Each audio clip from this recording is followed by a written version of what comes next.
Thank you. First, I want to thank Sabu Kosa and Rin Odawara for making it possible for me to come to Japan and to the devastated regions of the earth, to meet with survivors and activists, and to speak with you, and to thank Yeo Mashimo and Masako Tsuni, my translators here. I should add that I am here to learn about the 3/11 disaster, and I'm not going to speak about it to all of you who know it so much better and in so much more intimate ways. In disasters, civil society mostly succeeds and institutions mostly fail. My friend Jaime Cortez said to me last year when we were talking about the disasters in Japan that have just happened, in a disaster, you find out what's solid. Civil society is usually solid. The government is usually not. It fails in any number of ways: inadequate preparation, the hubris of thinking they can control what cannot be controlled, whether it's dangerous materials or complex systems. Often it fails just because the crisis is bigger than its capacity. A government, local or national, is usually on the scale to deal with everyday life. A city fire department can, for example, put out 10 or 20 fires at once. After an earthquake, you might have 100 or 300. The government is overwhelmed, no matter how good a job the firefighters do. The firefighters who matter in that moment are going to be you, your family, your neighbors, your fellow citizens. Civil society is what's solid in disaster. The great disaster sociologist Chip Clark argues, as individuals, we have to assume that organizations will fail us. The implications of this approach are enormous. It means that although we should demand more performance and transparency from officials and the organizations they try to control, we should not buy their promises that they'll always be there for us. They won't. It also means that if we really want to prepare for disaster, we need to push resources down to the very local level. People die in the same ways and in the same places that they live: their houses, faith-based organizations, workplaces, and so on. In a plane crash, it is the passenger next to you who is the real first responder. If your office catches fire after a terrorist attack, it will be the person in the cubicle next to you who will save you. Command and control of disaster doesn't work. It never has. We need to disorganize for disaster. In criticizing command and control, Lee Clark means that disasters cannot be managed by people at the top. So much is going on, so many decisions need to be made so rapidly that they cannot all be referred to authority figures at a distance. Civil society often succeeds where institutions fail in the first minutes, hours, and days. And sometimes people find in that newly visible, powerful civil society a new sense of identity, belonging, and possibility. In this, disasters can be a little like revolutions, not in the consequences of the revolution, but in the moment of rupture where nothing is certain and everything is possible. This can be terrifying as well as exhilarating, and the emotions of disaster are often complex and contradictory. Stress and sorrow, of course, and sometimes joy and exhilaration and the newfound sense of grassroots social power. Disorganizing for disaster means that the organization happens at the grassroots level, as mutual aid between ordinary people, as improvisation. It can be very organized and very effective, but it comes from the bottom up, not the top down. This is not an argument for disasters. I am against disasters. I wish they never happened. But they happen, and when they do, they are terrible. The death, the loss, the destruction, the contamination, all terrible. What is wonderful is the way people sometimes respond. And so one of the challenges disasters pose to us is, can we be those more altruistic, more free, more deeply connected people? Those people who remember what matters and what does not in ordinary times? Can we not go back to normal, but remain more engaged, more aware, more committed, and less attached? What would that take? 1989. It was a disaster that made me begin to pay attention to disasters. On 5:17 p.m. on October 17, 1989, a 6.9 earthquake stopped everything in the San Francisco Bay Area. Electrical power failed nearly everywhere in the region. Everything was disrupted, including everyone's ordinary routines, and at least in my case, routine thoughts. Something I was unhappy about ceased to matter, and I never contemplated the issue again. I was thrust into an intensified present where the people around me and the city mattered. Old problems, long-term futures, distant events ceased to exist in our minds. The first great disaster sociologist, Charles Fritz, wrote, "Disasters provide a temporary liberation from the worries, inhibitions, and anxieties associated with the past and future, because they force people to concentrate their full attention on immediate moment-to-moment, day-to-day needs within the context of the present realities." Life was in the here and now.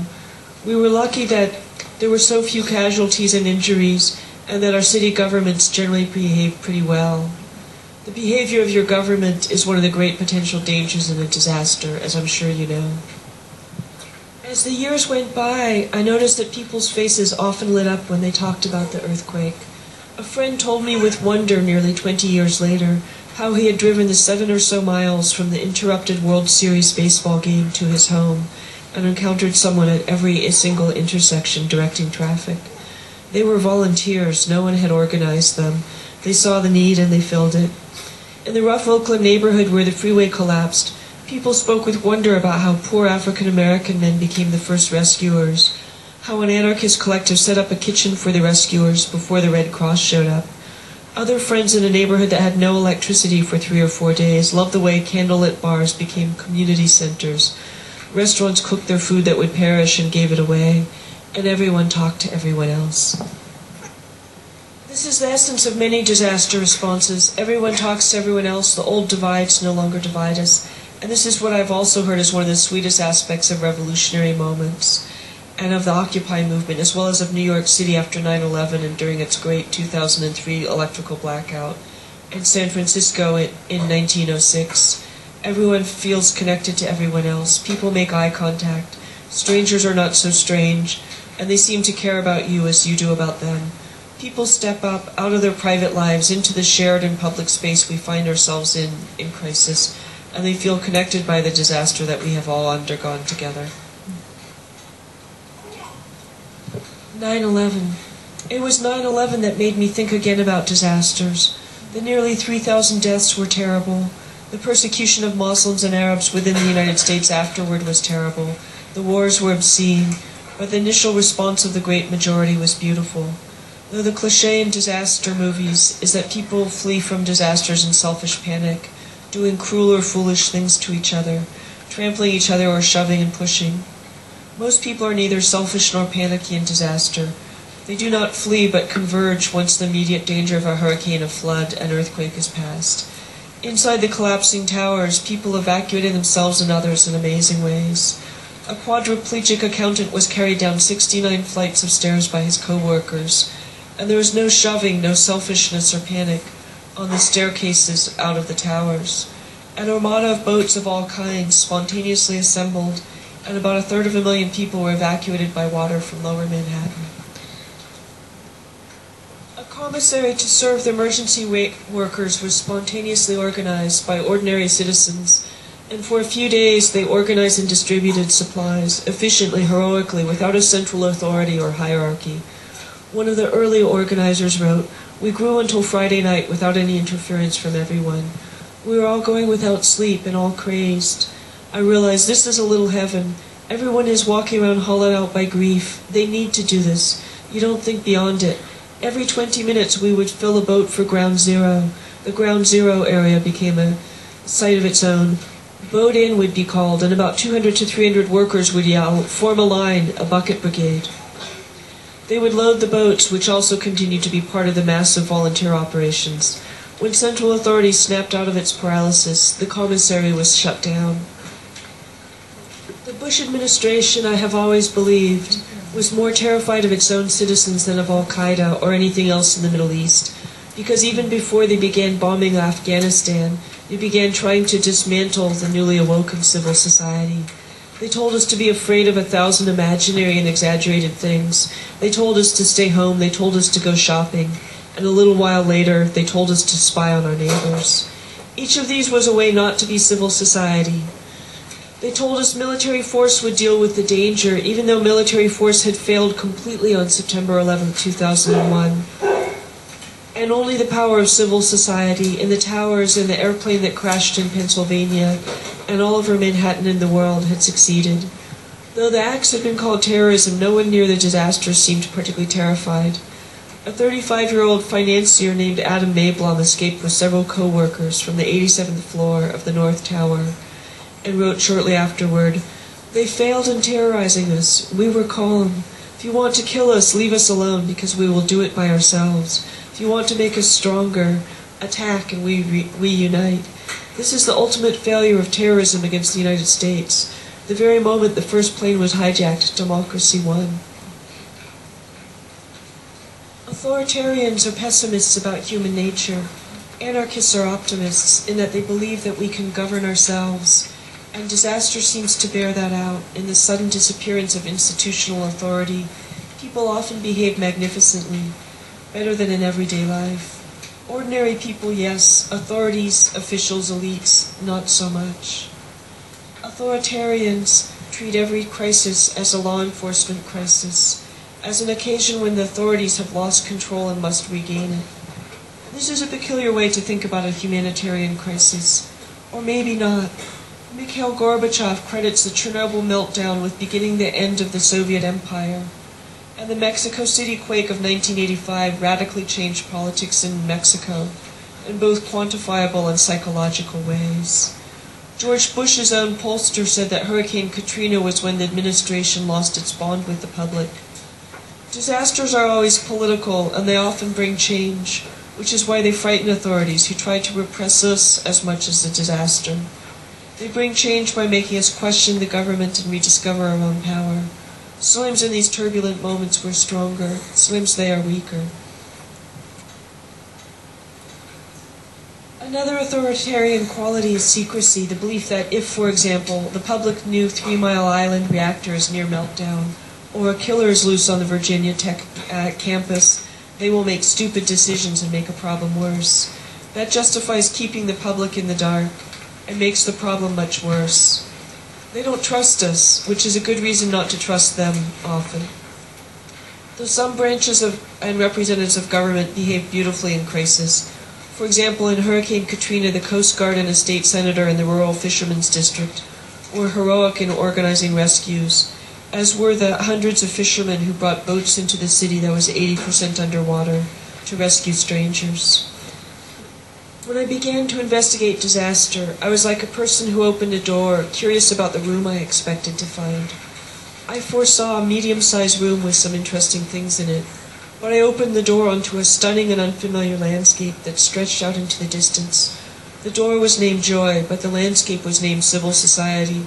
This landscape contained the tools, the histories, the concepts to reimagine everything behind me, to reimagine human nature and social possibility, and see a new way ahead. What disasters taught me is how much everyday life can be a disaster, how much we yearn for membership and agency and purpose, and how moved we are to find it. And we sometimes find it in disaster. I know very little about Japan, but I know that in the English-speaking world, we hardly have a language for these deep desires. I call it public love, and in contrast to the private loves of family, romance, and home life, when home means inside the house. The public loves encompass the love of place, of civil society, of meaningful work and a role in making the world, of hope about the future, of a sense of possibility. They involve a larger sense of home that includes the neighbors, the village or city or region, the culture and community or even humanity. What is your home? Maybe it's everything you try to take care of. The moments of public love make us feel connected, maybe to the people around us when it's our own disaster, but also to people far away, to young people in Egypt or Tunisia, to monks in Burma, to students in Spain and Chile, because these moments of public love and revolutions and uprisings are so similar to those in disaster. You can see why the authorities are frightened. Regimes change in these moments. People believe in themselves more and government less. These times make enormous demands on us, and that's sometimes more than we want. Tranquility and rest are also among our desires. But these moments deliver tremendous rewards, starting with the joy I saw in those faces again and again. Disasters taught me that civil society is solid, that governments and elites are often hollow and collapse, morally and practically in emergencies. It taught me that ordinary people are strong enough, brave enough, creative enough, generous enough to improvise the conditions of survival in the most horrendous circumstances. Again and again I found that people quite spontaneously, whether they were anarchists or conservatives, improvised, effective teams and communities in crisis. That is, some of us believe that life should be like this, should be about mutual aid and direct democracy, but even those who don't often end up living by those principles and practices anyway. They just don't name it or frame it as how life should be and what life was, what actually worked in those circumstances. What else I learned when I opened that door onto the great landscape of insurrectionary human nature is that utopia and the revolution are not in the future. They're all around us in 1,000 ways, and we invent that new language we'll name each of those ways. For after all, the relationships between friends, between parents and children, the myriad acts of generosity through nonprofits, NGOs, activism, religious and voluntary groups are not capitalism, but the kindness and generosity that counterbalance and clean up after capitalism. These are around us all the time, another economy, an economy of altruism and love, an economy against money and capital. And this too I learned to see when I began to look at disaster. For disaster is like everyday life, only more so. What is solid shines, what is weak breaks, what matters becomes even more clear. Thank you. ありがとうございました。